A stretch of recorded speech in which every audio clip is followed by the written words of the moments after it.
여러분 안녕하십니까? 주침 없는 시사 정치와이드 시간입니다. 코인 투자 큰 손이란 소리까지 듣게 된 김남국 의원에 대해 민주당이 결국 국회 윤리위원회에 제소를 했습니다. 여론에 떠밀린 늑장 대응이랑 비판이 나오고 있는데요. 자세히 살펴볼 예정이고요. 그리고요. 한동훈 법무장관이 취임 1주년 오늘 맞았는데 지지자들로부터 꽃다발 세례를 받았습니다. 그런데 몇 년 전에 비슷한 장면을 떠올리시는 분들이 많았습니다. 한 장관은 비판해 주시는 분께도 감사하다고 밝혔습니다. 자, 그럼 정치와이드 지금부터 본격적으로 출발하겠습니다. 첫 번째 이슈 제목으로 만나보겠습니다.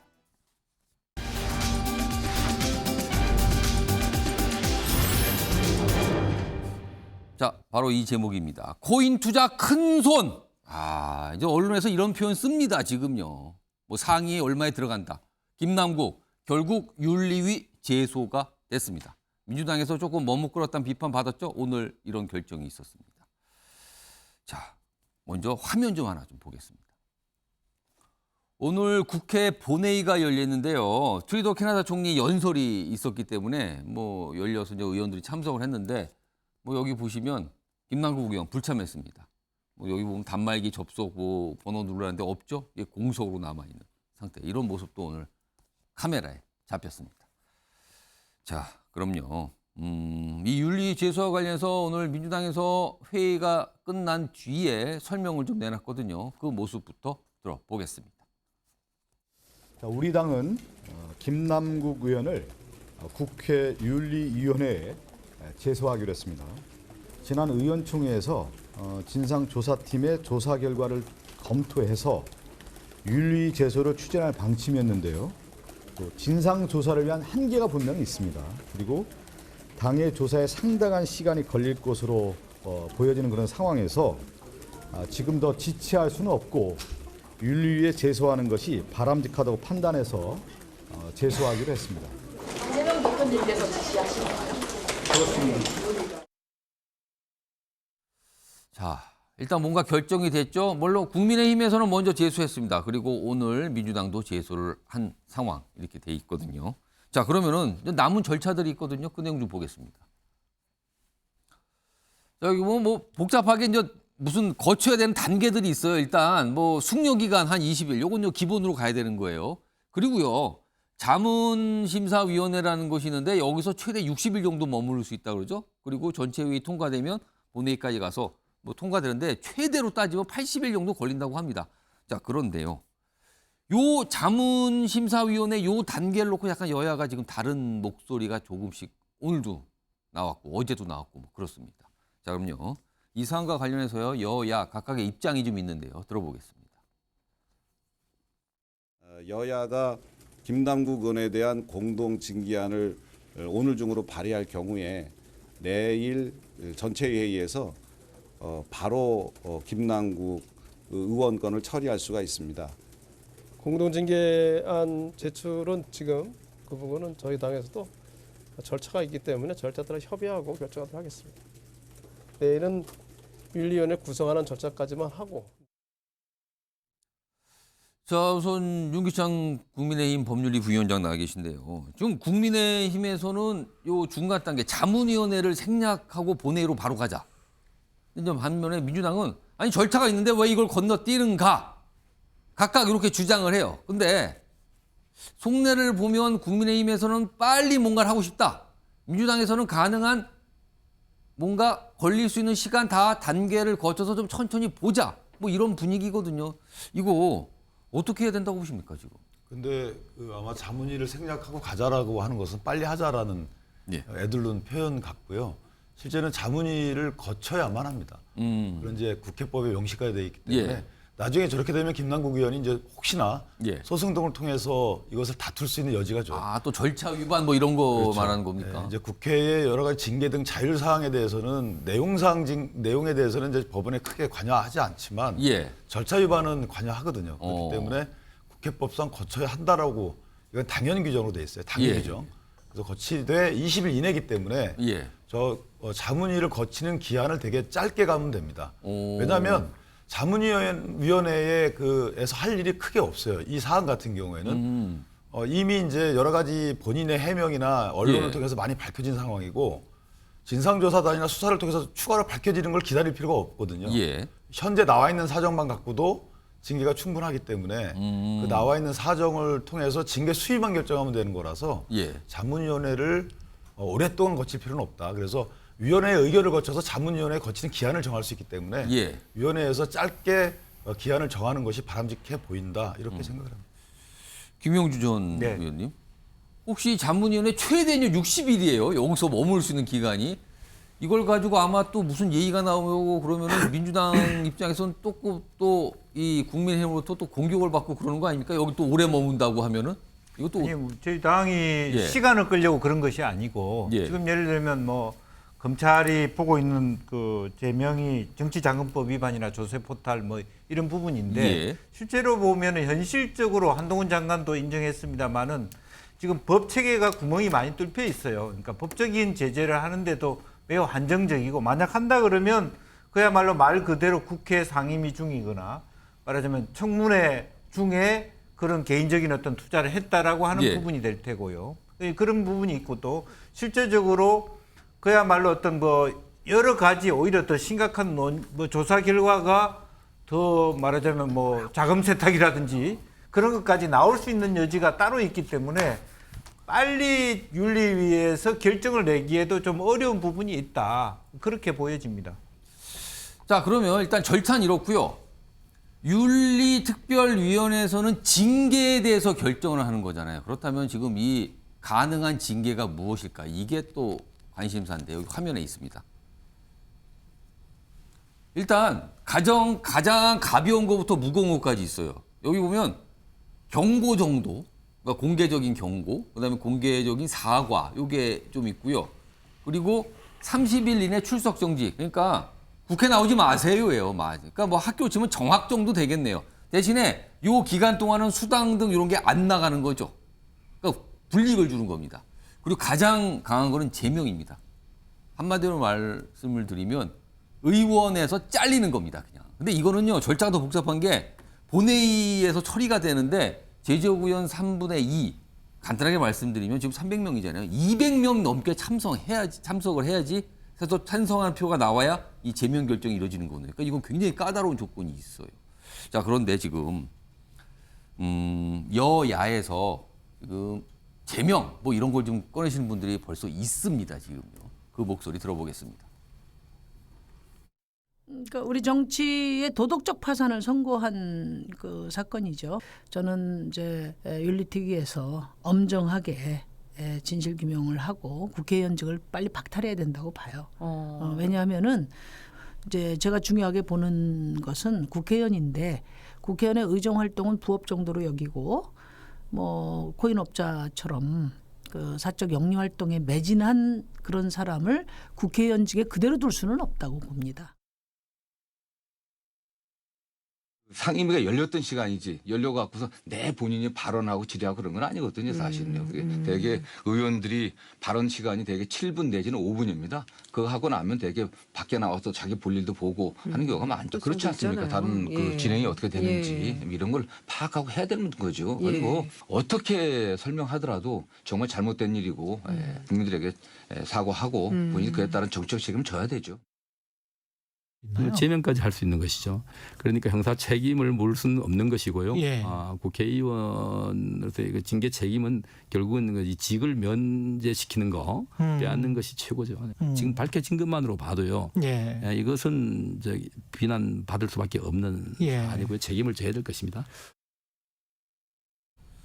양문석 전 방통위 상임위원 나와 계신데요. 예. 지금 어느 정도 징계가 나올 거라고 전망을 하십니까? 지금까지 흘러던 상황 다 감안하시면 김남국 의원 지금 윤리특위 갔으니까 징계 절차 들어간 거란 말이고 네. 어느 정도 수위의 징계가 나올 거라고 보세요? 뭐 질문에 답하면 최대치는 뭐 30일 이내 출석 정지 또는 뭐 공개에서 경고나 사과. 근데 제명 조치는 나오기가 사실상 제명까지는 가지 않을 걸로 보십니까? 힘들다고 보고요. 저는 지금 심상정 의원이 이야기하는 이야기나 이철규 의원이 이야기하는 부분에 대해서 좀 시비를 걸려고 해요. 예. 부업에 그 국회의원직을 부업으로 여기고 사적 이익에 매진했다. 도대체 이게 무슨 근거인지 그거 한번 좀 따지고 싶어요. 예. 그냥 자기가 그렇게 선언을 하면 그게 국회의원이 부업이 되고 그리고 사적 이익에 매진하게 되는 겁니까? 항상 그렇듯이 교회에 온 사람들이 목사들한테 욕을 먹어요. 절에 예불 드리러 온 사람들이 설법 듣다가 그 참석한 사람들이 욕을 먹어요. 중간에 나가서 한 사람들은 욕을 안 먹어요. 안 들리기 때문에요. 자, 상임위 출석을 안 했습니까? 상임위 앉아서 저 일을 했단 말이에요. 그래서 욕 들어도 싸다고 이야기하는 거는 저 부분에 있어서 근무 태도의 문제가 지금 발생한 거잖아요. 건태 문제잖아요. 예. 그 외에 예. 말하는 뭐 코인을 무상으로 받았다. 그다음에 예. 내부 정보를 이용해서 거래를 했다. 예. 그다음에 재산 공개 누락을 했다. 조세 포탈이다. 수없이 많은 이야기들을 했는데 하나라도 밝혀진 게 있습니까? 어떤 부분이 밝혀진 게 있나요? 잠깐만요. 예. 밝혀진 건 없는데 없다고 자신하십니까, 그럼? 저는 기본적으로 그 이 부분에 대해서 현재 언론이 전하여졌다, 전했다. 예. 그리고 저렇게 이야기하는 사람의 실명 한 개라도 본 적이 있습니까? 조세 포탈했다. 예. 어떤 근거로? 그 다음에 내부 정보 이용했다. 예. 어떤 증거로? 대부분 예. 관계자에 따르면이라고 하면서 대부분 이 비실명입니다. 그 수많은 관계자들의 이야기했다고 전해졌다지 취재 결과 예. 확인했다라는 보도 하나라도 본 적이 있습니까? 그러니까 지금 그거는 확인됐다 보도가 아니라 그런 의혹이 있다라는 보도 그렇죠. 아니었습니까? 예, 그런 의혹이 있죠. 예. 그런데 자, 내부 정보 이용이 가장 크죠. 예. 본인이 그 코인 발행사와 일면식도 없다. 그다음에 예. 코인 발행사도 내부 정보를 흘린 적이 없다라고 이야기를 한 게 현재 나온 그렇죠. 현대까지 설명이었어요. 실명으로 예. 이야기 예. 나온 거고 그 외에 예. 내부 정보 이용에 대해서 수많은 추측과 억측입니다. 그렇기 때문에 불법 사실 한 개라도 이야기를 하고 나서 예. 이야기를 해라.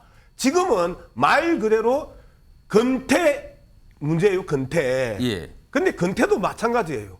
상임위 출석해서 다른 사람이 이야기할 때 예. 그 했던 부분에 대해서는 비난받아 마땅해요. 그런데 항상 그렇듯이 상임위 출석 안 하는 사람들, 교회에 설교 들으러 안 온 사람들, 예. 절에 설법 들으러 안 온 사람들, 예. 그 사람들보다는 낫다라는 거예요. 알겠습니다. 그래서 아까 징계 전망을 중간에 있는 단계, 어떤 공개석상의 사과 또는 출석 정지 이 정도로 나오지 않을까라는 게 이제 양무석 전 위원의 전망이었습니다. 예상. 지금 그 옆에 듣고 계신 유기찬 부위원장이 갑자기 손을 드셨어요. 지금요. 말씀하세요. 오랜만에 뵀는데 예. 귀가 다 멍멍하네요. 어쨌든 이게 그 뭐 근태 문제만이 아니죠. 지금 나온 것은 일단 김남국 의원이 본인이 갖게 된 경위에 대해서 이 믹스를 여러 가지 해명한 것이 사실과 다른 해명인 것이 좀 있었고요. 국민께 해명한 거잖아요. 두 번째는 그 법안 심사 내지 공동 발의 과정에서 2021년도 11월 달 아마 그때쯤에 유믹스 코인을 갖고 있었던 것 같아요. 유믹스 코인은 게임 업체가 수건 사업인 이 법안을 만든 김남국 의원 입장에서 보면 이해 충돌 여지가 있어요. 그러니까 유믹스라는 것이 이 게임 코인이거든요. 그러면 P2E라고 해서 게임을 하면서 생긴 점수나 경품 등을 돈으로 환전할 수 있는 그런 법안이란 말이에요. 단초를 제공하는. 그런 법안이 2021년도 12월 달에 공동 발의가 됐단 말이에요. 그럼 본인이 이런 코인을 갖고 있으면서 그 법안을 공동 발의했다는 것은 법에 어긋나는 여부를 떠나서 어쨌든 국회의원의 직무 수행 입장에서 보면 바람직하지 않아요. 그러니까 품위 유지 의무 위반일 수가 있는 거예요. 그래서 이런 것들을 다 종합해서 징계 수위를 정하는 거기 때문에 이것들이 어떤 법의 형사적인 처벌 대상이고 이런 건 낱낱이 밝혀지지 않았는데 왜 징계 수위를 정하느냐? 이것은 사실 징계 개념에는 좀 맞지 않는 것 같고요. 좀 더 지켜봐서 만약에 그런 형사법 위반의 여지가 나오게 되면 그것은 이제 형사처벌로 가는 거죠. 그래서 징계는 국회의원 스스로, 국회의원 스스로가 어때야 되는지에 대한 본인 스스로의 합의다. 그 기준을 정하는 거기 때문에 그 기준을 보자고요. 어떻게 정하는지. 알겠습니다. 예, 그러니까 이거 징계하면서 나온 게 이제 품위 유지 아마 이런 거에 대한 문제가 있다 이런 판단 쪽에서 나온 것 같은데 잠깐만요. 지금 뭐 계속 손을 두고 계신데 제가 차례차례 드릴게요. 일단 윤기찬 부위원장이 말씀하셨으니까 양무석 전 의원께서 뭐 약간 다른 의견 있으신 것 같아요. 제가 한 1분 드릴게요. 말씀하세요. 자, 제가 근태 이야기하니까 다른 부분들도 많다라고 하면서 이제 공동 발의 예. 이야기를 했는데 정말 이 부분에 대해서 보도든 이렇게 지적하는 부분에서 진짜 동의할 수 없어요. 공동 발의라 하면 대부분의 관행이 어때요? 발의하는 그 의원이 쭉 돌리죠. 그리고 나서 개인적 관계에 의해서 대부분 공동 발의하죠. 예. 자, 간호법에 국힘당 의원들이 낸 간호법에 공동 발의한 국회의원들이 50명 가량 됩니다. 근데 그 사람들 가만히 있다가 거부권 이야기할 때 거부권에 힘 실어줬던 사람들이에요. 그러면 그 모든 그 공동 발의했던 사람들에 대해서도 예. 우리는 치열하게 비판해야죠. 그런데 대부분 공동 발의는 비판하지 않지 않아요? 이런 부분에 대해서 예, 공동 발의에 대한 기본적인 그 관념과 개념에 대해서 아는 사람들이 공동 발의했다고 이게 이익 충돌이라고 하고 그리고 자기의 그 사적 이익을 추구했다고 이야기하는 것 자체는 좀 부담스럽지 않아요? 좀 알겠습니다. 설득력이 없지 않아요? 자, 박종희 전 의원께서 의원 경우 있으시니까 지금 두 분 말씀하기 전에 준비돼서 나왔던 영상 중에 정성호 의원이 상임위 활동에 대한 얘기를 하면서 잠시 자리 비키고 하는 거 그런 거는 좀 많이 있는 것 같다. 이런 취지. 그래서 아까 어떻게 보면 김남국 의원에 대해서 이해되는 측면이 있다. 이렇게 좀 얘기했거든요. 그거 어떻게 좀 보십니까? 이해하기 힘든 거죠. 이제 상임위에서 코인을 한동훈 장관 청문회라든가 예. 이태원 참사 회의 관련해서 그 중간에 코인을 했다. 그건 이미 이제 국회의원의 직무와 관련된 것보다도 코인 중독입니다. 그리고 가장 중요한 것은 공직자윤리법에 1,000만 원 이상의 현금과 500만 원 이상의 보석 또 골동품 예. 이런 거 전부 등록하게 돼 있어요. 그런데 지금 이게 뭐 9억이니 뭐 지금 갖고 있는 게 9억이니 한때는 60억까지 불었느냐 하는 거 아닙니까? 예. 그런데 이것을 신고하지 않은 겁니다. 그러니까 공직자윤리법에 중대한 위반을 한 거예요. 그런데 국회윤리위라는 것은 여야가 이제 뭐 자율적으로 물론 예. 외부위원들도 두지만 안에서 자정 기능을 행사하는 특이거든요. 예. 저는 여기서는 기대할 게 없다고 봅니다. 김기현 현 대표가 원내대표 시절에 검수안박법 통과한다고 예. 이 법제사법위원장 자리를 점거했다가 출석 정지 30일을 받았습니다. 예. 윤리특위 거치지 않고 본회의에 직보가 돼서 받았어요. 예. 그리고 지금 38건이 계류가 돼 있습니다. 예를 들어서 태영호 의원의 그 제주 4.3 발언이라든가 그러니까 윤리 넘어가도 제대로 처리가 안 되고 그렇습니다. 있다는 거죠. 신현영 지금. 민주당 의원의 그 닥터카 예. 편성 논란이라든가 이런 것들이 가서 있는데 처리가 안 돼요. 이거는 뭐 이 국민들이 저걸 보고 기대할 필요는 예, 없는 예. 겁니다. 다만 김남국 의원이 지금까지 이런 부분에 대한 언론 보도에 대해서 전부 거짓말로 대답하거나 축소해서 대답했던 그런 도덕적인 부분 있지 않습니까? 종잣돈이 어디서 나왔냐 했을 예, 때 예. 발언이 오락가락해서 설득력이 없었던 것. 그다음에 코인 투자 시점이라든가 또 에어드롭 받은 어떤 양이라든가 예. 지금까지 얼마나 갖고 있고 얼마나 투자했고 또 24시간 코인 투자가 되는 기간에 국회 상임위원회에서 투자를 하느라고 보좌관들이 써준 그 답변서를 한동훈 장관한테 이모라고 얘기를 해서 국민들의 그 허탈감을 안겨주고 실망감을 안겨준 부분. 그다음에 청년 정치인으로서 예. 소외되고 또 20대 청년들의 아픔을 대변해야 되는 그런 막중한 사명감을 갖고 있는데 지금 국회가 대개 40대 50대 기득권자들이 갖고 있는 거라서 청년 정치인들 그 국회에 집어넣어서 좀 새로운 정치 혁신을 기회해달라고 했는데 그 부분에 대한 찬물을 끼얹은 이런 부분들을 전부 다 이 가물이면 이미 이 김남국 의원은 정치적으로는 탄핵을 당한 거나 마찬가지입니다. 그래서 저는 이런 윤리특위의 징계 수위가 어떻게 되느냐는 예. 지금 뭐 그렇게 중요하지 않다 이렇게 봅니다. 양무석 의원 손 드셨어요? 예, 말씀하세요. 지금 말씀하셨던 부분에 대해서 도덕적으로 지적할 수 있는 부분들이 예. 있어요. 그래서 그 부분에 대해서 제가 옹호하는 부분이 아니에요. 예. 지연제만큼 예. 욕 듣자. 교실에서 그 바닥에 침 뱉은 걸 갖고 살인죄처럼 예. 몰고 가지 마라. 능지처참할 역적죄처럼 예. 몰고 가지 말라는 부분에서 이야기를 하고 그다음에 팩트 중심으로 좀 가자. 재산 공개 누락 문제 지금 코인은 대상이 안 돼요. 그리고 예, 손해법상 안 됩니다. 그거는. 돈도 아니에요. 예. 그리고 보석도 아니에요. 이 부분에 대해서 좀 명확하게 이야기를 해야 돼요. 그리고 실정법 위반 지금 안 나왔어요. 예를 들어서 조수진 의원 같은 경우 재산세 누락해가지고 예. 그 채권 5억 원 신고 누락해가지고 유죄 받았어요.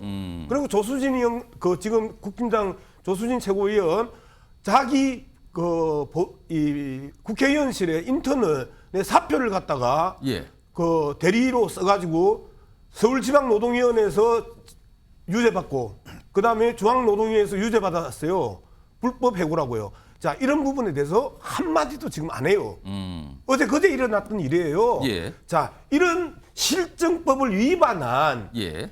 국힘당의 최고위원은 빠지고 실정법을 위반하지 않고 수많은 도덕적인 그 잣대로 공격하는데 예. 이걸 가지고 징계를 하고 그다음에 의원직 사퇴를 이야기하는 게 형평성이 맞나요? 잠깐만요. 공정한가요? 잠깐만요. 상식적인가요? 그러면 민주당에서는 윤리특위에 왜 제소했습니까? 자, 그러니까 민주당 입장에서 예. 윤리특위에서 제대로 다뤄보자 그러면 예. 그래서 저게 죽을 죄인지 의원직 사퇴를 할 죄인지 예. 아니면 도덕적으로 비난받아 저 부분에 대해서 공개 사과해야 할 죄인지를 예. 따져보는 게 필요한 거 아니에요? 나는 이재명 대표가 왜 윤리위에다가 저걸 제소했는지 몰라요. 그리고 그 의도도 몰라요. 예. 그런데 최소한 내가 판단하기에 저 부분에서 그러면 윤리특위에 제소해서 예. 윤리특위 심판을 한번 받아보자. 이 부분에 대해서는 충분히 할 수 있는 정치적 행위라고 봐요. 그런데 방송이든 정치든 언론이든 이 부분에 대해서 정말 김남국이 죽을 죄를 지었나 역적질을 했냐. 예. 그래서 지금처럼 능지처참에 육실을 정도로 저 정도로 얻어 터져야 되냐. 이게 형평성이 맞냐. 예. 이 부분에서 제가 지금 따지는 거예요. 알겠습니다.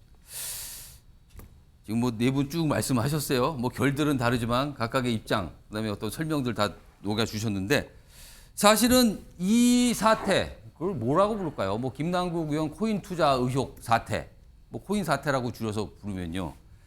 이 상황이 민주당의 위기를 가져왔다라는 건 아마 여기 네 분도 지금 부인하기는 어려우실 것 같아요.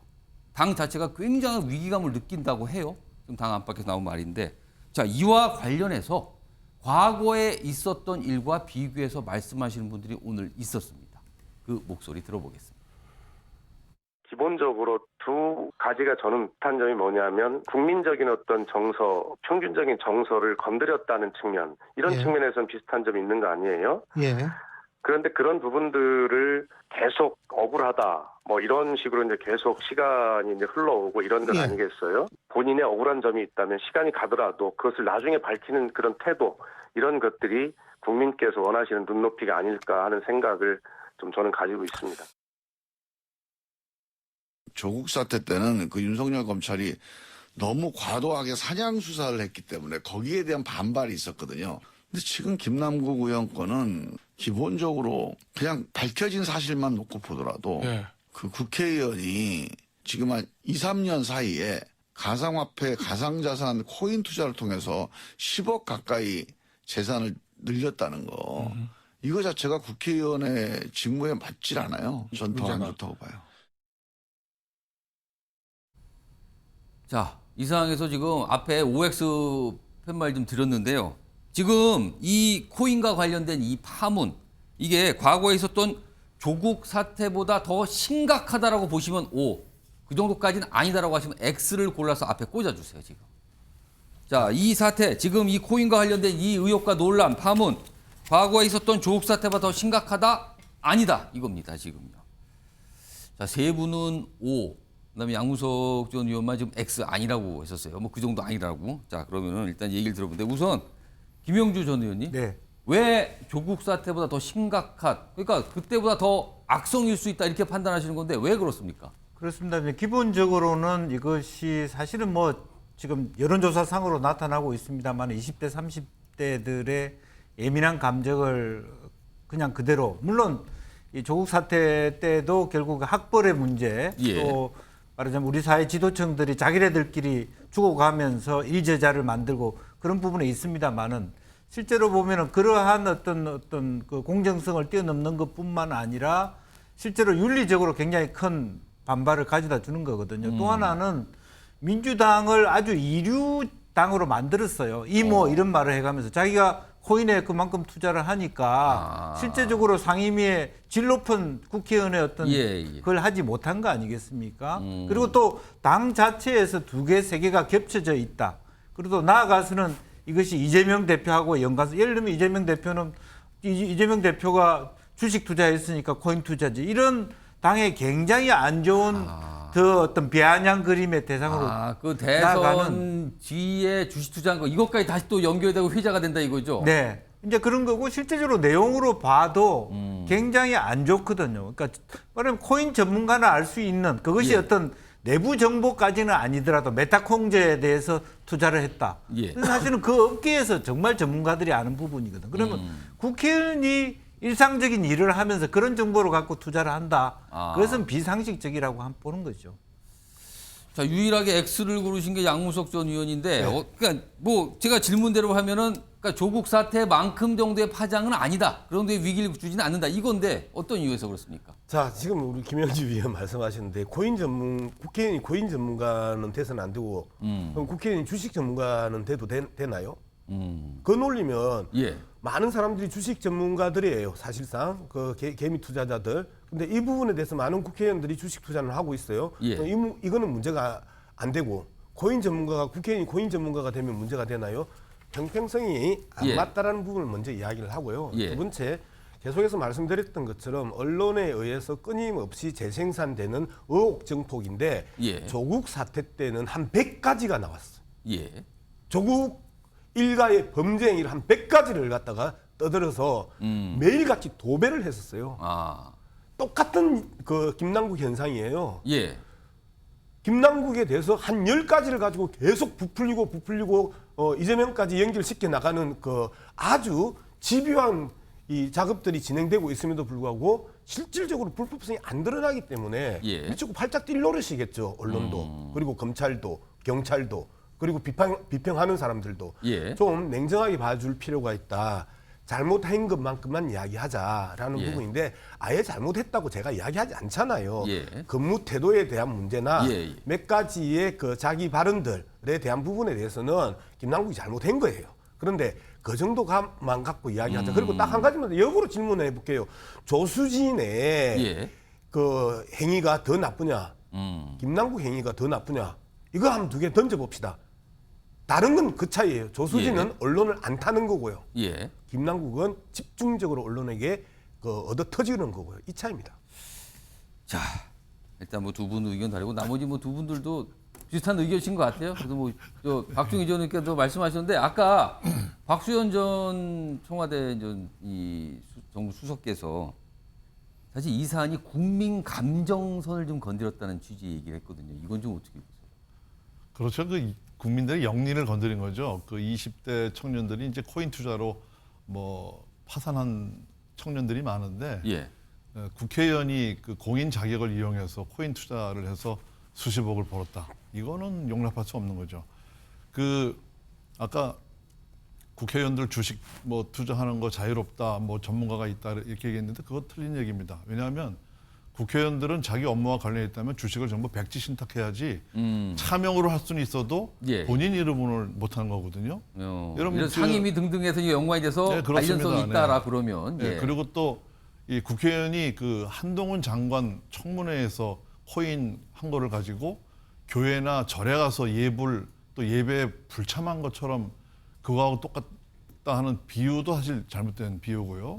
국회의원이 국정의 엄중함을 보면 상임위 때 온 신경을 다해서 자기를 지지해준 국민의 이익을 대변하고 나라가 잘 갈 수 있는 그런 논리 정연한 이 청문회가 됐어야 되는데 그때 앉아서 코인을 하고 있었다는 것은 이거는 지금으로 얘기하면 정말 엄중한 직무유기입니다.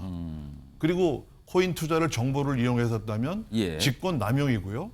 그런데 참으로 비슷한 게 뭐냐면 이 조국 사태 때 조국 장관도 검찰 공화국의 어떤 마녀 사냥이다 이렇게 얘기를 했어요. 근데 김남국 의원도 이번에 이준석이 코인하면 괜찮고 내가 코인하면 안 되는 거냐? 이런 얘기를 했어요. 그다음에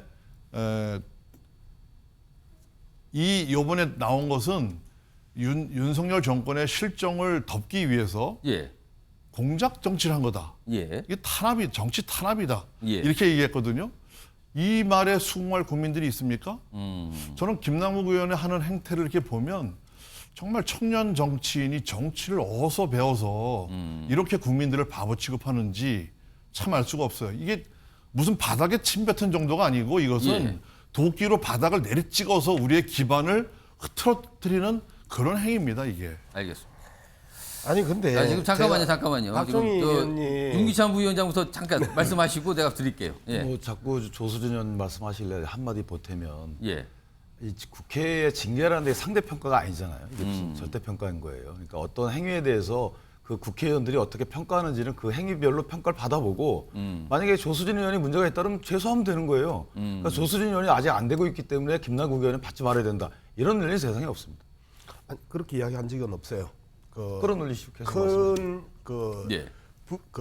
실질적인 불법 행위, 위법 행위가 드러난 것과 안 드러난 것의 예. 차이를 이야기를 했던 거고요. 그다음에 그거 언론에 계속 반복적으로 말씀하시니까 예. 그거는 생략해 주시고 다른 얘기. 언론에 제가 한마디 하면 아니 제가 지금 이야기하고 잠깐만요. 있는 의원한테 좀 반대되는 얘기를 예, 내가 잠깐만요. 하면 예. 제 이야기 도덕적인 마무리하면까요? 수준을 뭐 하세요. 예. 예. 양무석 제 이야기 좀 마무리하고 예. 합시다.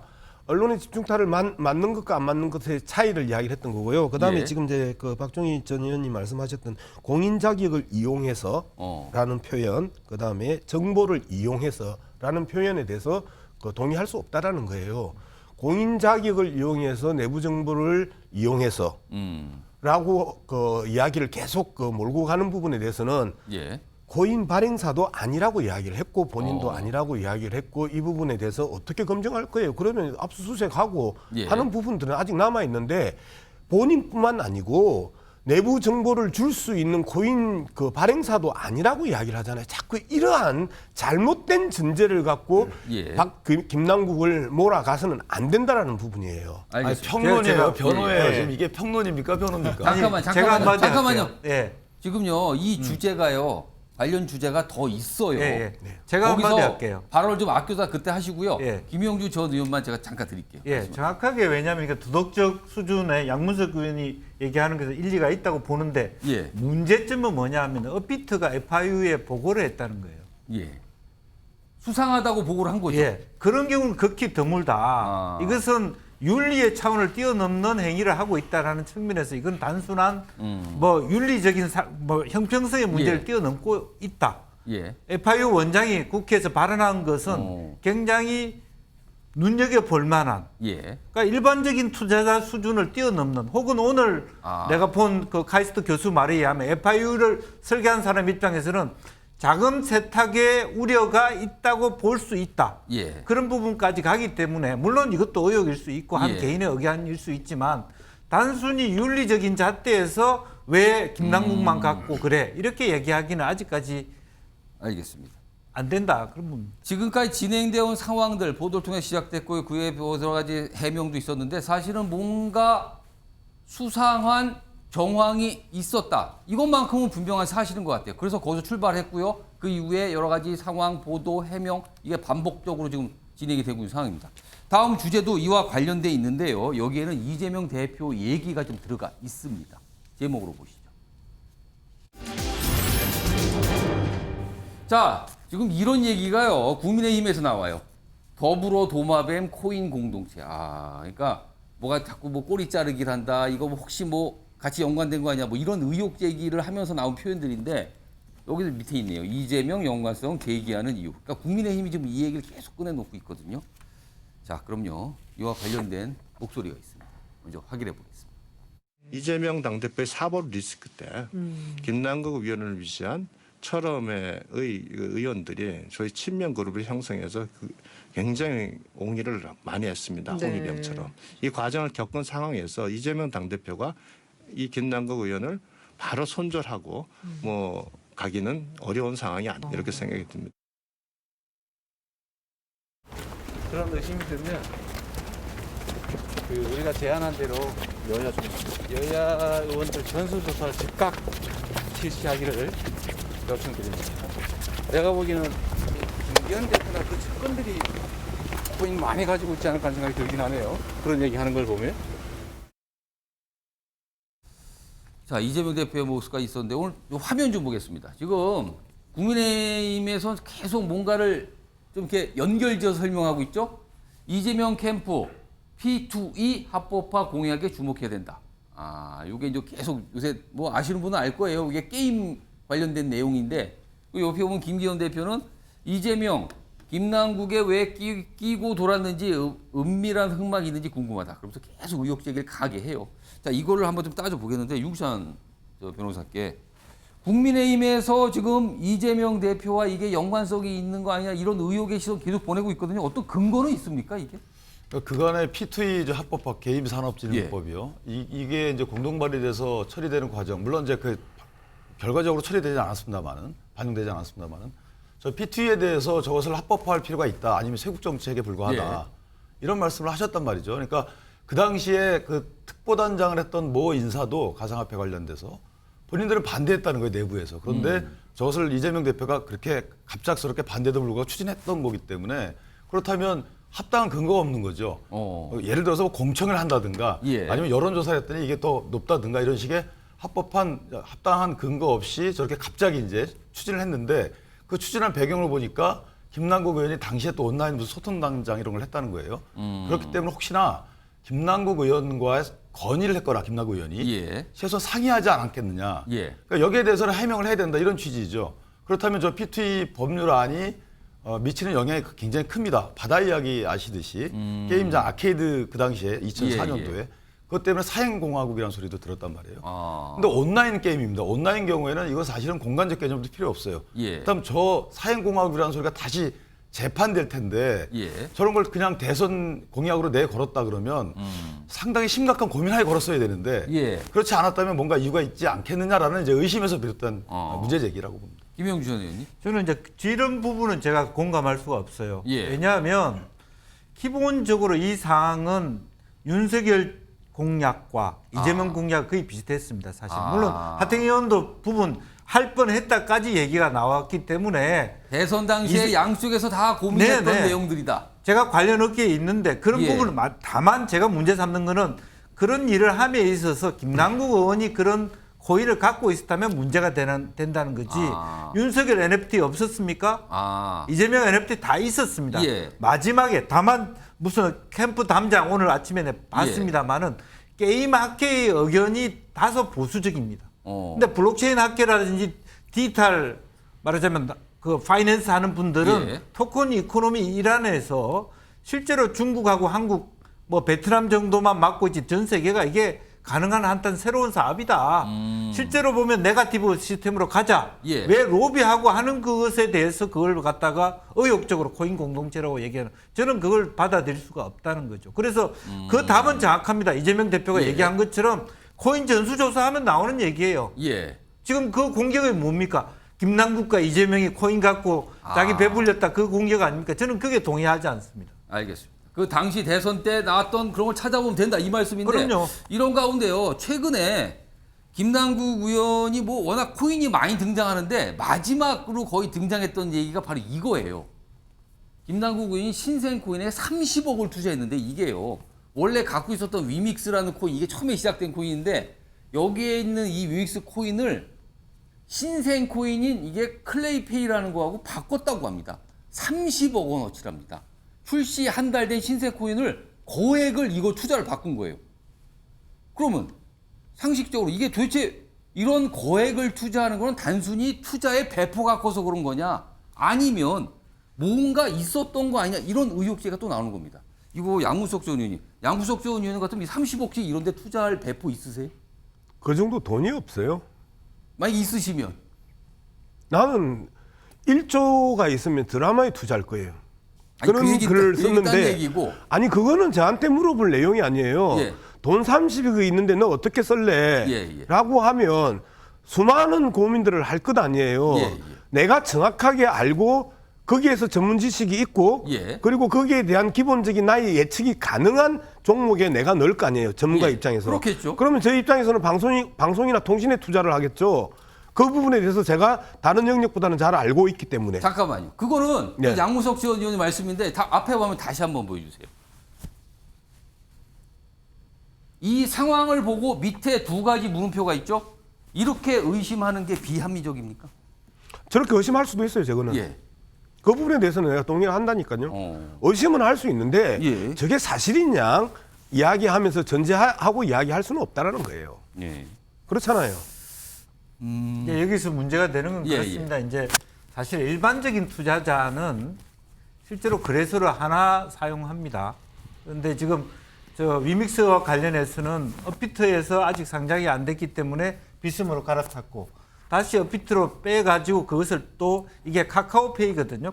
크레이톤이라고 하는 카카오가 하는 NFT 콘텐츠를 사기 위해서 저렇게 페이로 넣었다라고 하는 것은 지갑을 3군데 4군데 또 관련 계좌를 전혀 다른 3개 4개 은행에 넣고 활용했다는 면에서 또 실제로 말하자면 이더리움이나 비트코인이 아닌 자코인에 저렇게 몰빵을 했다는 면에서 전문가들 보기에도 말하자면 혈을 내두를 정도의 이상한 일이다.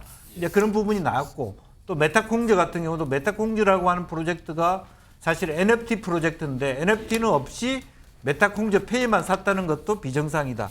그렇기 때문에 일반적으로 금융감독기관 혹은 뭐 다른 곳에서도 상당히 이상한 흐름이 있다라고 보게 된 배경이 된다. 그렇게 볼 수 있겠습니다. 뭐 이거는 최근에 뭐 검찰에서 지금 압수수색을 한 상이잖아요. 가보도 내역 같은 걸 확보해서 한번 들여다 볼 거예요. 이거는 아마 정확한 수사 상황이 끝나면 밝혀질 것으로 일단 좀 기대가 좀 됩니다. 그러니까 이제 예. 뭐 비트코인이라든가 뭐 이더리움이라든가 이제 그 어떤 신뢰가 좀 가는 이런 코인에 투자했다면 괜찮은데 소위 이게 이제 김치 코인, 막 코인이거든요. 그러니까 생긴 지 얼마 안 돼도 아까 신생 코인 뭐 이런 그렇죠. 거였어요. 뭐 몇천 원 하던 게 뭐 몇십만 원, 몇백만 원까지 가다가 다시 또 폭락하고. 예. 근데 이 김남국 의원의 그 투자 패턴을 보면 예. 굉장히 성공적인 투자를 해요. 김남국 의원이 샀다 하면 올라가고 또 팔면 내려가고.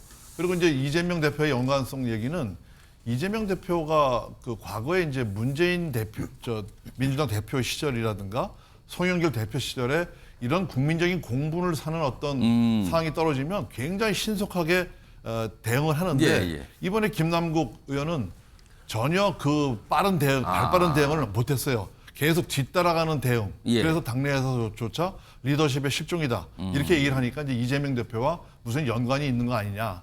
특히 이제 대장동과 연관된 어떤 부정한 돈이 이재명 대표에게 갔다면 그것이 또 흘러가는 거 아니냐. 이런 얘기들이 나오는 거죠. 아직은 몰라요. 그냥 의혹 제기를 지금 국민의힘에서 굉장히 강하게 하고 있는 상황이고요. 민주당이 어떻게 보면 계속 뭔가 설명, 해명 이걸 하는 상황으로 됐습니다. 지금 상황은 그렇습니다. 아니 나도 좀 얘기하죠. 양우석 전 의원 제가 드릴게요. 마지막으로 말씀하세요. 박정희 의원님 갑자기 대장동 이야기를 하셨는데 대장동에서 누가 돈 준 게 지금 확인이 됐나요? 유동규가 그 돈을 줬다고 하는데 김용한테 정진상한테 줬다는데 지금 그 재판 과정에서 판판이 다 깨지고 있어요. 돈을 준 적이 없고요. 그다음에 약정설 있었는데 약정설 다 깨졌고요. 이재명한테 돈이 가지를 갔다라는 그 어떤 증거도 없는데 이 돈을 가지고 또 그 장난을 친다. 이런 식으로 지금 논리를 만들면 안 되고요. 그다음에 아까 그 김영주 의원이 그렇게 이야기를 했었어요. 김남국이 그 코인 전문가라면서요. 코인 전문가고 김남국이 그렇게 이야기를 하죠. 그 발행 회사가 워낙 탄탄한 대기업이었기 때문에 투자를 했다. 이제 이런 이야기를 해요. 그러면서 그 저는 뭐 저 개념이 클레이페이가 뭔지 위믹스가 뭔지 모르는데 저게 뭐 카카오에서 하는 그 코인이라면서요. 그러면 그 부분에 대해서 김남국은 그렇게 이야기를 했어요. 그 부분에 있어서의 그 전문가고 그다음에 탄탄한 대기업에서 발행한 코인이기 때문에 그렇게 투자했다라고 이야기를 했는데 여전히 그 부분에 대한 의혹은 자유란 말이에요. 의혹은 자유인데 그게 사실이냐 전제해서 만약에 그랬다면 이게 이런 거야라고 하는 식의 평론하지 마시라는 거예요. 알겠습니다. 지금 보니까 세 분은 약간 이거 문제 많습니다 하고요. 양무석 전 의원은 그게 지금 명확하게 밝힌 게 없잖아요. 약간 이런 공방을 지금 한 2차례 걸쳐서. 뭐 제가 틀린 말 했나요? 알겠습니다. 그럼 과거 방송에 우리 양문석 의원 의혹 제기한 거면 다 찾아서 한번 봐야 되겠네요. 제가 의혹 제기한 게 거의 없을 거예요. 제가 언론 전문가예요. 장난하지 마시고. 알겠습니다. 자, 그럼 이제 그만하시고요. 이 주제는 정리됐고요. 방송 직전에 들어온 주제가 하나 있습니다. 그래서 좀 바로 잡았는데요. 지금 잠약으로 나오고 있죠. 일본 언론에서 보도가 됐는데 지금 G7 정상회의가 오는 19일 열리잖아요. 그때 굉장히 큰 행사인데 일본에서 열리는 이게 좀 히로시마인데 후쿠시마산 음식을 그 행사 때 제공해갔다는 거예요. 이게 그러면 어떻게 되는? 구체적으로 뭐 나와요. 지금 나오는 게 여기 보면은 미디어 센터 쪽에도 제거하고 참석자들이 저걸 먹을 수 있게 하겠다는 거예요. 그 대표적으로 주스, 토속주, 양갱 등등등 음식 제공, 식재료를 제공하겠다고 지금 후쿠시마 현 지사가 며칠 전에 밝혔다고 합니다. 지금 일본 언론 보도를 통해서 그 취지는 후쿠시마 부흥을 알린다. 이번 국제 행사를 통해서 후쿠시마 부흥을 알리게 된다. 그런데요. 이게 논란이 될 수 있는 게 지난 2021년 도쿄 올림픽 당시에도 후쿠시마산 식재료를 선수촌에 납품이 됐어요. 근데 당시에 선수들이 강한 거부감을 보였거든요. 그리고 이 국가들도 그렇고. 그래서 일부 국가들은 자국 선수들에게 직접 음식을 공수해서 제공하는 일도 있었거든요. 이거 어떻게 봐야 되는지요? 김용준 의원님, 이거 어떻게 이해해야 됩니까? 글쎄요, 뭐 그 나라에서 행사를 개최해 놓고 또 후쿠시마산 음식의 명예 회복을 위해서 저렇게 내놓는다 그러면 뭐 방송이나 뭐 모든 정상들이 보고 있는데 내치지 못하게 만드는 그런 술수 아닐까 그거를 봅니다. 거부하기가 좀 어렵게 되겠죠. 예, 아무래도요. 서로 눈치를 봐고 네가 먼저 먹어라 그렇게 할 수밖에 없는 상황 아니겠습니까? 또 뭐 그런 상태에서 다 각국 총리들이 보고 있는 데서 나는 못 먹겠다. 뒤로 돌아 앉아서 한국에서 갖고 온 거 먹겠다. 그렇게 말하기 어렵다. 그게 되겠나? 이게 행사장처럼 음식이 펼쳐져 있을 텐데. 네. 뭐 쉽지 않은 부분이고 울먹 겨자 먹기로 먹어야 되는 거 아닌가 그렇게 보여집니다. 다만 이제 거기에 따라서 뭐 정상에 따라서 또 돌출 행동이 나오겠죠. 나는 못 먹겠다 하는 사람도 있을 수 있을 것이고 좀 지켜봐야 될 거. 우리도 우리 나름대로 윤 대통령은 어떤 독특한 태도를 취할 것인가 한번 고민을 해야 되겠죠. 유시환 변호사 이게 일본이 다분히 의도적인가요? 그럼 이거는? 저는 의도적이라고 봐요. 저게 지금 열 몇 개 나라에서 후쿠시마산 농수산물 수입 금지를 하고 있단 말이에요. 예. 그걸 풀어야 되는데 사실 정상들 모인 자리에서 강제 시음 행사를 하는 다른 꼴이잖아요. 나라는 나갈 수가 없는 다른 나라로 그 음식이 나갈 수가 없는데 식재료가. 근데 그 후쿠시마산을 이번에 히로시마 G7 회의에 재료로 사용해서 음식으로 제공하겠다. 이거단 말이에요, 지금. 그러니까 뭐 건강에 위해가 없다라는 걸 저런 식으로 알리고 싶어 하는 거고 결국에는 그 14개국에 대한 그 수입 금지 해당 국에서 이걸 풀어달라라는 명분상의 생각을 하고 있는 걸로서 아마 계산된 행보로 보여집니다. 자, 우선 다른 분께서 제가 질문 드릴 텐데 관련 영상이 하나 준비된 게 있거든요. 제작진이 좀 빨리 준비했는데 그 내용부터 좀 확인해 보겠습니다. 후쿠시마 오염수 관련 한국 전문가들의 현장 시찰단 파견에 합의하였습니다. 과학에 기반한 객관적 검증이 이루어져야 한다는 우리 국민의 요구를 고려한 의미 있는 조치가 이루어지기를 바랍니다. 東電福島第一原発への韓国専門家現地視察団の派遣をお受けすることといたしました。日本の総理として自国民および韓国国民の健康や海洋環境に悪影響を与えるような形での放出を認めることはないことを申し上げたいと思います。 지금 일본에서 들어오는 모든 생선들 방사능에 오염되어 있는지 검수하고 있고 채수를 해서 다 지금 바다 여러 곳에서 채수를 해서 지금 현재 시험하고 있습니다. 아무 문제가 없습니다. 이번 시찰단 파견의 핵심은 바다에 투기될 오염수의 안전성을 검증하는 것입니다. 우리 어민들의 우려를 제대로 된 검증으로 해소해야 합니다. 그저 일본이 보여주는 대로 보고 듣고 고개 끄덕이다 돌아올 생각이라면 안간이니만 못합니다. 자, 요거 박종희 전 의원님. 이게 지금 보도에 따르면 일단 이 취재하러 일본으로 가는 외신 기자들이 있는 미디어 센터에다가 일단 음식을 깐다 그래요. 그 음식을. 그리고 아마도 이제 각국 정상들을 수행하는 수행원들이 아마 참석자일 텐데 그 참석자들이 일단 먹게 되는 것 같아요. 뭐 각국 정상들이 먹는 음식까지 제공하는지는 모르겠습니다만 일단 최소한 기자들과 각 이 수행을 하는 참석자들은 음식 제공이 되는 것 같아요. 그 후쿠시마산 재료로 만든. 이거 그럼 어떻게 되는 겁니까, 이거? 아주 고약하죠. 일본인스러운 그 발상이다. 이렇게 일본스럽다, 써있는데. 지금. 네. 2021년인가요? 그 도쿄올림픽 때도 우리나라 선수단 급식센터에서 예. 원하는 선수들에게는 한식 도시락을 제공했거든요. 그래서 일본에서 대한민국 선수단이 후쿠시마 일본의 그 음식의 안전성에 대한 폄훼를 하고 있다. 이렇게 의견이 나와서 당시에 그 황희 문화관광부 장관이 우리가 일괄적으로 지시한 적은 없고 선수들이 알아서 판단하도록 하고 있다. 이렇게 얘기를 했거든요. 예. 근데 이번에도 이제 정상들에게도 예를 들어서 G7 정상들이 모여서 나는 이거 먹겠다 하는데 우리 윤석열 대통령이 나는 안 먹겠다라고 얘기하기도 참 고약한 일이고요. 뭐가 거절하기도 애매하고. 예, 그렇다고 또 도시락을 싸갖고 가는 것도 또 복잡한 문제고. 예. 분위기를 좀 봐야 될 것 같습니다. 그 전체적으로 이제 외교 채널을 통해서 예. 뭐 바이든 대통령이라든가 이런 정상들이 식사 문제는 어떻게 할 것이냐. 예. 그래서 우리가 여기서 뭐 멀지 않으니까 싸고 가는 수도 있고 또 일본에 가도 우리 농산물들이 많이 있으니까 예. 거기서 뭐 가공을 해서 먹는 수도 있고. 근데 프레스센터에서 다만 우리 이제 프레스센터들만 참석자들만 따로 주기도 이상한 거 아니에요, 이게? 예, 그 부분은 참 아주 고약한 그 대처가 필요한 것 같습니다. 양무석 전 의원 이걸 어떻게 봐야 윤석열 돼요? 대통령은 더 시겠죠. 왜 그러냐면 일본 원전이 폭파하지 않았고 그리고 그 방사능 오염수가 밖으로 나오지 않았다고 지난 대통령 선거 과정에서 당당하게 이야기했기 때문에 오염이 안 되는 걸 뭐 왜 안 먹어요? 윤석열 대통령 드실 거예요. 그런데요. 이 부분을 좀 짚어봐야 됩니다. 예.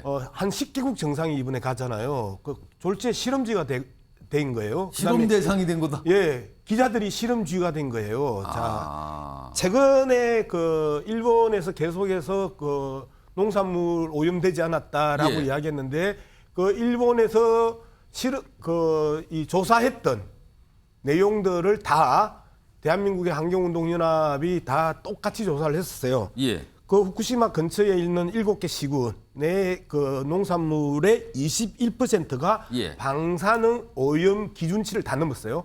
예를 들어서 송이버섯 같은 경우는 15배가 예. 그 기준치를 넘었어요. 송이버섯 그 세슘 기준치가요. 세슘이 뭐냐면 심혈관 질환, 중추 신경계 손상, 면역 체계 기능 악화 이러한 세슘은 예.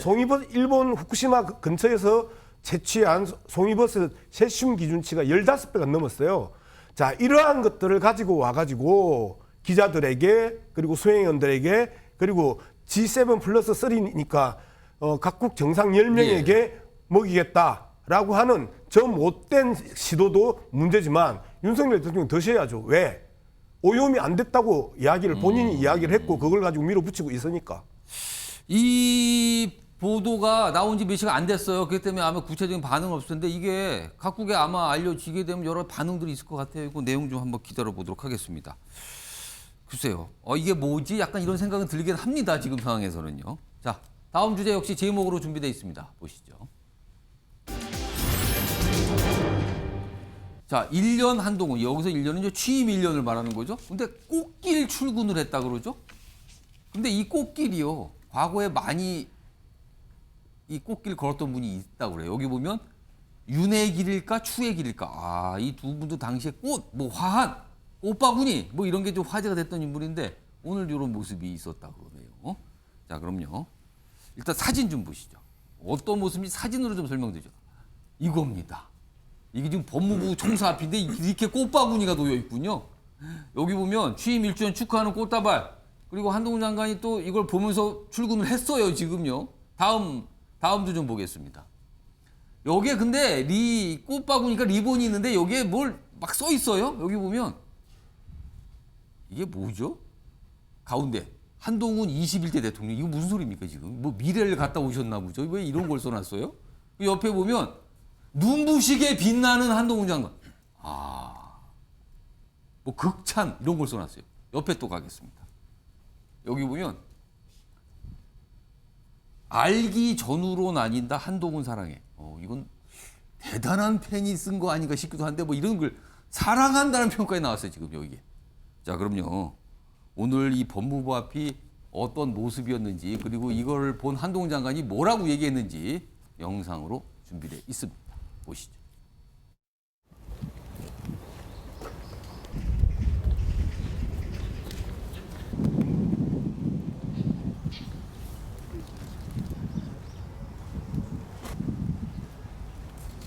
법무부의 일은 국민의 안전과 권익을 보호하는 거잖아요. 저는 1년 전에 이걸 처음 시작할 때 그 일을 참 잘 하고 싶었거든요. 근데 지금 또 너무 그렇게 생각합니다. 잘 하고 싶습니다. 많이 부족하지만 잘 해보겠습니다. 이렇게 저를 응원해 주시는 분들 못지않게 저를 비판해 주시는 분들께도 감사하다는 말씀 드립니다. 자, 그런데 이 꽃다발, 화 이거 많이 보신 것 같죠? 과거에도 있었어요. 여기 보시면 이겁니다. 윤석열 당시 검찰총장, 대검찰청 앞에 응원하는 화환이 100m가 넘게 이렇게 쭉 서 있었다. 이런 얘기가 화제됐었잖아요. 여기도 꽃이 등장해요. 이것도 꽃길이죠. 여기를 걸으면. 옆에 있습니다. 추미애 당시 법무장관, 당시에도 꽃바구니 참 많이 왔습니다. 청사 앞에 응원한. 여기도 역시 리본에 막 글자 쓰고 막 그랬어요. 여기도. 이런 겁니다. 이런 기억이 있어요, 지금. 근데 오늘 한동훈 장관 취임 1주년에도 이런 비슷한 모습이 나타난 겁니다. 자, 그럼 여기서 궁금해지는 지점이 있는데요. 한동훈 장관의 미래에 대해서 여건 야건 다 궁금해요, 지금요. 민주당에서도 지대한 관심을 갖고 있는 것 같습니다. 그런데 한동훈 장관의 미래에 대해서 오늘 얘기하신 분이 있습니다. 오늘이 아니라 어제 저녁이군요. 목소리 들어보겠습니다. 아니, 그러니까 장관이면은 벌써 정치인이라고 생각을 해야 돼요. 이미 정치인이다. 네. 아니, 그러니까 내년에 총선에 출마를 하느냐 안 하냐는 이제 본인의 판단에 따라서 다르겠지만 예. 한동훈 장관의 이제 경우는 지금 현재 정치를 하던가 그렇지 않으면은 법조계에서 변호사를 하거나 둘 초이스밖에 없지 않습니까? 장관이 또 다른 총리직도 있을 수 있습니다. 그거는 다 똑같은 얘기니까. 자, 여기서 궁금해요. 지금 이 궁금한 얘기를 김종인 전 비대위원장이 살짝 얘기를 했는데, 자, 여기 화면에 있습니다. 취임 1년 맞은 한동훈 장관. 앞으로 앞길이 뭐냐, 이거. 오늘은 꽃길을 걸었는데, 앞으로의 그 길이 윤석열 대통령과 같은 길인지, 아니면 추미애 전 장관과 같은 길인지 좀 다르죠?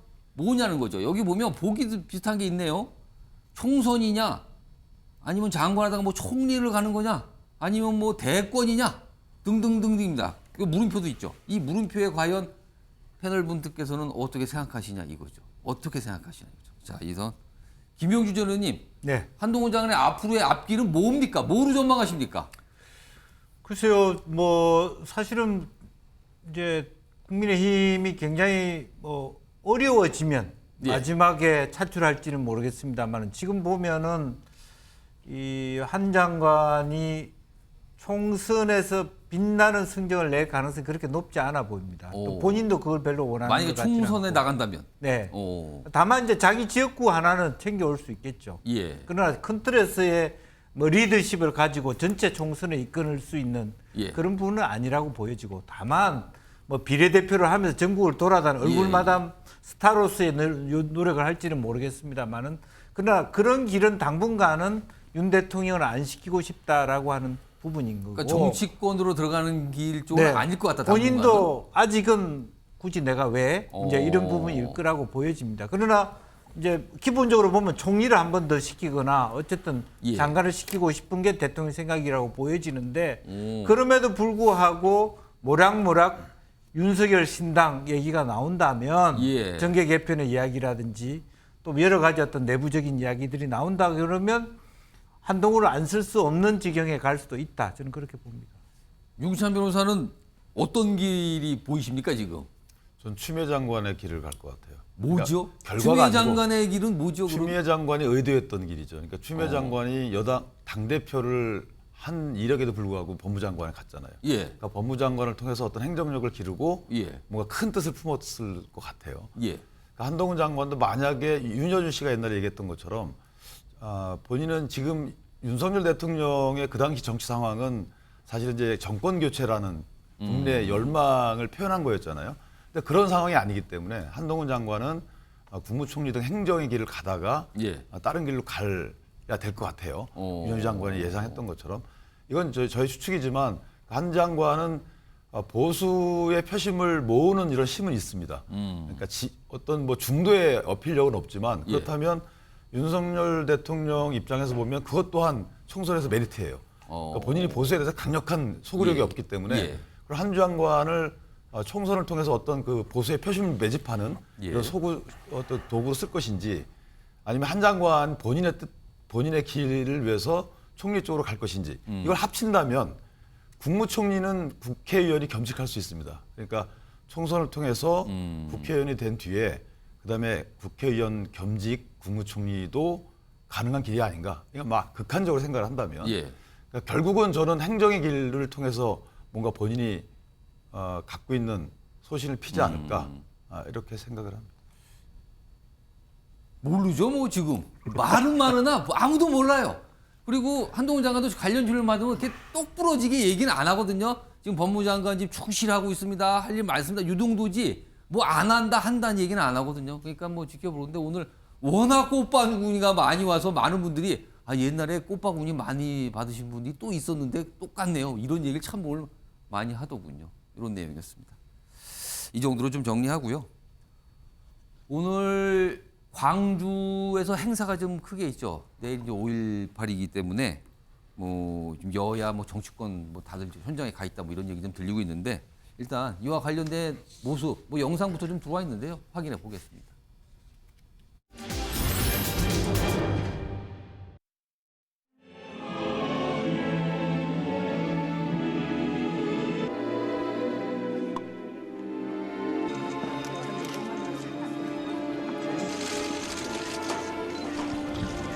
밝혀야 할 진실이 아직도 여전히 많은데 시간이 참으로 많이 흘렀습니다.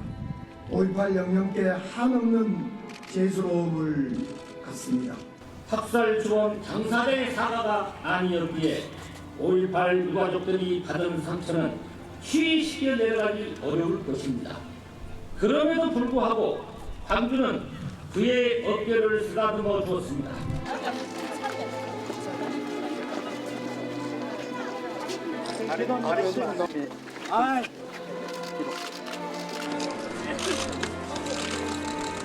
오늘은 6월 6일날 묘를 탄을 받은 일동 육녀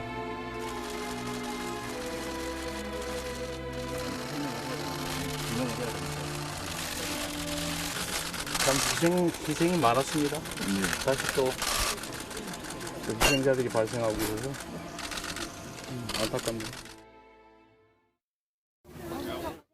을 보시면요, 좀 저런 모습도 있었어요. 이준석 전 대표하고 전우원 씨 아닙니까? 둘이 만나서 주먹밥 만들고 있네요. 이게 사실 5.18 이 민주화운동에 주먹밥이 약간 인연이 있잖아요. 근데 그걸 또 만들면서 저런 모습이 있었는데 뭐 우연히 만났다고 알려지는데 얼굴이 우연히 만난 것 같지는 않고 뭐 생각이 있어서 만난 것 같기도 하죠. 저렇게 주먹밥을 만드는 모습도 있었습니다. 자, 저런 모습이 있었고요. 여기 화면 좀 볼까요? 여기 오늘 참석자들이거든요. 여기 보면 이준석 전 대표 나왔죠. 전우원 씨 있었죠. 그리고 문재인 전 대통령도 오늘 참석을 했습니다. 뭐 전야제 참석한다는 얘기도 있고요. 그런데 많은 분들이 혹시 문 전 대통령하고 전우원 씨가 만나면은 어떻게 되는 건가? 뭐 이런 얘기도 하세요. 관련 영상부터 좀 확인해 보겠습니다. 말을 할 자격도 없지만 저희 가족 대신해서 정말 진심으로 사과드립니다. 저는 이전부터 밝혀왔듯이 제 가족들을 자랑스럽게 생각하지 않습니다. 그리고 오늘 저한테 너무 집중이 되기보다는 실제로 민주주의를 위해서 희생당하신 분들께서 각광을 받으셨으면 좋겠습니다. 대통령님 혹시 전우원 씨 한번 만나주실 생각 의미 없으십니까? 예, 뭐 특별히 계획을 갖고 있지는 않지만 뭐 그러나 또 계기가 된다면 뭐 못 만날 이유는 없다고 생각합니다. 전 의원님, 가정이긴 하지만 문재인 전 대통령하고 전우원 씨가 만나면 이게 어떤 모습으로 평가를 좀 하시겠습니까? 글쎄 이 5.18 정신이라는 것이 어떤 정치적으로 이용당하거나 또 폄훼돼서는 절대 안 되는 숭고한 우리 민주항쟁의 큰 족적 아닙니까? 문재인 전 대통령도 이제 작년에는 이제 못 오고 올해 와서 이제 참배하는 그런 모습에서 대통령 취임할 때 그 5.18 영령들에게 그 고맙고 또 뜻깊은 이런 메시지를 전했고 또 이 전두환 씨 손자인 그분도 가족들을 대신해서 이제 지난번에 한번 참배를 해서 무릎을 꿇고 유족들에게 위로와 사과의 말씀을 드렸고, 뭐 만나고 못 만나고 이제 이런 그런 것들이 이제 뭐 기획되고 뭐 연출되고 언론에 이제 보도되고, 아까 이제 그 주먹밥 만드는 그 장면이 나왔습니다만, 이제 그 5.18은 우리가 모든 진영과 이 당을 떠나서 하나의 그 민주화의 용광로처럼 이제 그런 그 성지로 이 자리를 매김해야 된다, 이렇게 생각합니다. 양문석 전 의원님, 문 전 대통령 얘기가 나왔는데 사실 광주에 우치동물원이라고 있는데 거기에 그 풍산개, 고미, 송강, 그러니까 문 전 대통령이 기르던 개가 거기가 있다 그래요. 그래서 뭐 일각의 정치권에서는 문 대통령이 광주 간 김에 그 개들을 좀 보러 갈 거 아니냐. 그리고 뭐 얼마 전에 강기정 시장이 좀 뭐 그 사진이다, 그 개들의 사진 담긴 액자를 설문해서 오시면 어떻습니까? 뭐 이렇게 약간 제안도 했다 그래요. 언론에서 글쎄 이게 무슨 엄청난 뉴스는 아닌데 아마 그 개를 만나러 간 문 전 대통령이 만약에 그렇다면 언론에서 사진을 찍기 위해서 엄청 경쟁하지 않을 거예요, 이거? 5.18 이야기에 그 잡스러운 이야기는 빼고요. 저는 뭐 어쨌든 지금 우리가 정치 와이드잖아요. 정치 비평의 그 측면에서 좀 볼 필요가 있어요. 나는 국힘당 김재원 최고가 이야기했던 기념일에도 격이 있다. 그래서 4.3 항쟁을 안 갔던 거는 격이 떨어지는 것 아니냐라고 윤석열 대통령을 옹호했는데 5.18을 안 가는 건 또 뭘까? 이것도 격이 떨어져서 안 가는 걸까? 김재원 최고의 이야기가 사실인 건가? 라는. 지금 참석 안 하는 걸 저기 윤석열 대통령이 참석 안 한다 이 말씀이신 건가요? 그거 아직 미정인 것 같은데요? 아니, 어쨌든요. 그런 부분에 대한 관전 포인트를 갖고 내일을 지켜보고 있습니다. 알겠습니다. 지금 사실은 잠깐만요. 오늘 전날이잖아요, 전날. 지금. 윤기찬 평론을 하는데 이 사실을 가정을 하고 하는 평론이 어디 있습니까? 그리고 어떤 게 가정이죠? 이미 징계받은 사람하고 대통령하고 연관돼서 하는 것도 뭐고요. 그다음에 대통령이 늘 가셨던 것도 아니죠. 문재인 대통령도 뭐 빠지시곤 했거든요. 일정 있으면. 근데 글쎄요. 저는 뭐 어떤 취지로 말씀하시는지 모르겠지만 윤석열 대통령이 안 간다고 치고 만약에 못 갔어요. 그렇다면 못 간 의미가 그럼 뭐 5.18에 대한 폄훼 의지가 있다는 건가요? 그런 식의 평론은 글쎄요. 잠깐만요. 제가 어떤 이야기를 했는지 정확하게 그 이야기를 해봅시다. 취지를 말씀해 주세요. 김재원이 그런 이야기를 했어요. 그리고 내일 그게 나의 관전 포인트라고 이야기를 해요. 그게 뭐가 문제가 되죠? 평론을 하는 데 있어서 어떤 이슈가 주어지면 그 이슈에 있는 그 상태에서 평론을 해야지, 이슈가 주어졌는데 이슈에 가상을 더하고 가상을 더해서 평론합니까? 어떤 가상을 한 거예요? 대통령이 안 간다는 가상 하나 들어왔죠. 그다음에 대통령이 예컨대 5.18에 대해서 격이 낮다고 얘기한 적이 있습니까? 아니요. 근데 왜 그걸 갖다 둘이 이어붙여서 그런 평론을 합니까? 그러니까. 자, 보세요. 김재원 최고가 분명히 4.3 때 그렇게 이야기를 했어요. 그래서 그 전제를 제가 분명히 이야기했죠. 그리고 나서 지금 그 언론에서 이번에 안 갈 가능성이 높다라는 이야기가 나오죠. 이게 가상이에요? 알겠습니다. 그래서 이 부분에 대해서 나의 관전 포인트는 내일 그 가느냐 안 가느냐가 첫 번째 관전 포인트고요. 두 번째, 이게 격이 떨어져서 안 가나? 이렇게 해석할 가능성을 제가 지어낸 이야기예요. 김재원 최고가 이야기한 얘기. 지어낸 얘기죠. 지금 지어냈잖아요. 보세요. 이미 국힘당 김재원 최고가 이야기니까 세상에. 그러면 뭐가 잘못됐는지 이슈 없이 정확하게 이야기해 평론을 보세요. 그런 식으로 한다 그러면 자, 두 분 잠깐만요. 아니 그럼 뭐가 잘못됐는지 정확하게 설득 있게 이야기하세요. 잠깐만요. 지금 두 분 말씀하시는 것 중에 가장 중요한 거는 윤석열 대통령이 내일 5.18 그 행사에 갈 것인가 말 것이냐인데요. 아직 모릅니다. 그렇죠. 아직 모르는 상태입니다. 그리고 대통령 일정이 그렇게 공개되는 경우도 잘 없거든요. 그러니까 내일 보면 압니다. 그러니까 내일 상황을 좀 보고 조금 내용을 이해하시면 어떨까 싶습니다. 알겠습니다.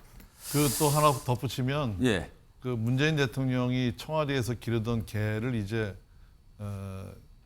광주 지금 광주인 동물원에 있어요. 그래서 광주시장이 약간 초청 형식으로 얘기를 했어요. 그래서 그거를. 만날 거냐 안 만날 거냐 했더니 지금 그 완전히 딴 얘기들이 이제 흘러나왔는데 저는 예정을 생각해서라도 문재인 대통령이 기르던 그 반려견들 북한에서 가지고 온 북한에서 선보한 풍산개죠. 얼굴이라도 보고 가야 된다 생각합니다. 사실 뭐 그 개들에 대해서 여러 가지 얘기들이 있었기 때문에 아마 강기정 광주시장도 여러 가지 생각을 하면서 그런 제안을 하지 않았을까 싶기도 합니다. 다음 마지막 주제가 있는데요. 뭐 시간이 많지 않아서 좀 속도 좀 내보겠습니다. 제목부터 보시죠. 자, 바로 이겁니다. 서울 한복판에서 5살 사망. 응급실을 찾다가 응급실에 갔어요. 근데 여러 가지 또 일이 있었습니다. 이른바 응급실 뺑뺑인데 얼마 전에 지방 도시에서 이런 일이 있었다고 굉장히 많은 분들이 깜짝 놀랐는데 서울에서도 이런 일이 벌어지고 있습니다. 이런 비극은 계속되고 있다는 겁니다. 자, 화면 좀 보시죠. 사례가 나오는데 5살 아이예요. 5살 아이. 굉장히 갑자기 아팠어, 아이가. 근데 응급실 구급차 탔는데 병원에서 응급실이 꽉 차고 근데 병상이 없어서 못 받는다는 얘기가 나옵니다. 그 몇 군데를 돌아다닙니다. 병상이 없어서. 다음 보겠습니다. 그러다가 겨우겨우 그냥 진료만 받겠다고 해서 어떤 아이를 치료를 하고 집에 왔어요. 근데 다시 나빠졌습니다. 그런데 응급실 쪽으로 가는 과정에서 병원에 갔는데 아이가 잘못된 겁니다. 목숨을 잃었어요. 근데 이게 다 연결되는 상황이거든요. 근데 여기서 이제 진료가 어떻게 되냐, 이거는요 변론의 치고요. 응급실을 제때 원할 때 갈 수가 없는 겁니다. 다음 사례 또 있습니다. 이건 서울의 50대 환자인데요. 병원에서 계속 심폐소생만 하는 겁니다. 병원을 찾아서. 계속 거절당해서 그래요. 한 번만 확인이라도 해주세요. 결국엔 이렇게 갑니다. 역시 사망. 이거 윤찬 변호사, 서울에서도 이런 건데 이거 도대체 왜 이러는 겁니까? 안 바뀝니까 이거? 이게 사실 응급의료법이 있긴 있습니다. 그래서 예. 그 의료진이나 해당 병원들은 거부할 수가 없는데 다만 시설이나 이런 여건들을 감안해서 우리가 치료할 수 없다 그러면 이송해라 이렇게 포화 할 수가 상태다 있어요. 이거죠. 그러니까 의료인이 판단하거든요. 그러니까 제가 볼 때는 이동을 도와주는 사람들이 다 전화해가지고 물어보게끔 돼 있는데 그것들이 사실 한꺼번에 뭐 어딘가에 뜬다면 예. 정보가 다 모인다면 신속하게 어디로 갈지를 정해서 갈 수가 있는 거죠. 어딘가는 여유가 있을 텐데. 그렇죠. 그러니까 그걸 한꺼번에 볼 수 있는 시스템이 글쎄 왜 없는지는 모르겠는데 있는지도 모르겠습니다만은 어쨌든 이런 상황들을 보면 아직까지는 그게 완벽한 것 같지는 않아요. 그래서 응급의료 체계에 대해서 그러니까 소아과 전문의가 없는 이런 전문 병원의 설립 필요성은 그건 옛날부터 제기돼 온 거고 만약에 그 어느 지역에 응급 환자를 받을 수 있는 역량이 있는지에 대한 정보를 쉽게 알 수 있는 시스템이 조금 더 마련돼 된다면 예. 조금 더 저런 일이 줄지 않을까라는 생각이 듭니다. 김용준 의원님, 이거요. 네. 사실은 아까 말한 어떤 이런 정보를 좀 원활하게 유통할 수 있는 방법을 얘기해 주셨는데 사실은 응급의학 전문의가 제대로 충분히 있는 건가? 그리고 소아과 전문의가 제대로 있는 건가? 아까 있어서 5살 아이 얘기는요. 그 응급실에 소아 응급의가 부족하다 이런 얘기가 나온 상황이거든요. 우리 의사 많지 않습니까? 왜 이런 겁니까? 그러니까 그런 상황에서 지금 현재 미스매칭이 있는 거거든요. 우리 의사들이 지금 소아과, 그러니까 그거는 이제 말하자면 수과의 문제겠죠. 어린이를 보려면 다른 환자 2배 이상의 시간을 걸려야 되니까. 아무래도 아이들은 보살핌이 많이 들어가죠. 네. 뭐 그런 거라든지 또 산부인과라든지 사실 응급의학과도 조금 더 많이 가야 되는데 이제 그런 면에서 그런 측면이 하나 있고 그것을 기피한다는 측면이 하나 있고 또 하나는 지금 개청적으로 바로 입원을 하려고 그러면 제일 빠른 방법이 응급실을 통해서 가는 방법. 그러니까 실제로 저렇게 급한 환자들이 가야 될 부분을 다른 방식으로 응급실을 응용하는 부분들이 꽤 그리 급하지 있다면. 않은 환자들도 응급실을 간다. 왜냐하면 대학병원이나 이런 데 가려고 그러면 다른 진료를 받고 와야 되는데 그 단계가 없이 급히 갈 경우에는 그런 잼이 생길 수 있기 때문에 저걸 좀 구분하고 또 응급의학과를 넓혀서 사실은 시병원이나 이런 데서 정말 급한 환자들을 수용할 수 있는 또 그런 군대병원이라 이런 것들을 조금 더 많이 늘려야 되는 부분이고 더 문제는 결과가 수도권은 그나마도 해소가 되는데 지방은 더 어렵다는 부분. 그리고 2차 중에 지금 의사는 의사대로 간호사는 간호사대로 간호조무사는 조무사대로 10몇 개 단체가 서로 지역 간에 싸움을 한다는 안타까움이 있다. 지금 또 법안 갖고도 그러죠? 예. 그런 말씀. 지금 보시면 자막 나갔지만 지난 3월에 대구에서도 그런 일이 있었잖아요. 그때도 굉장히 크게 이슈가 됐는데 이번에 서울에서 연속적으로 발생을 했어요. 이겁니다, 지금. 건물 추락 10대 환자. 2시간 동안 병원 돌다 결국 사망. 아파도 응급실을 제때 가지 못한다. 한두 군데 가서는 자리가 없다. 보통 4군데, 5군데 찾아서 겨우겨우 치료받고 이런 경우가 반복되고 있다는 게 지금 현실입니다.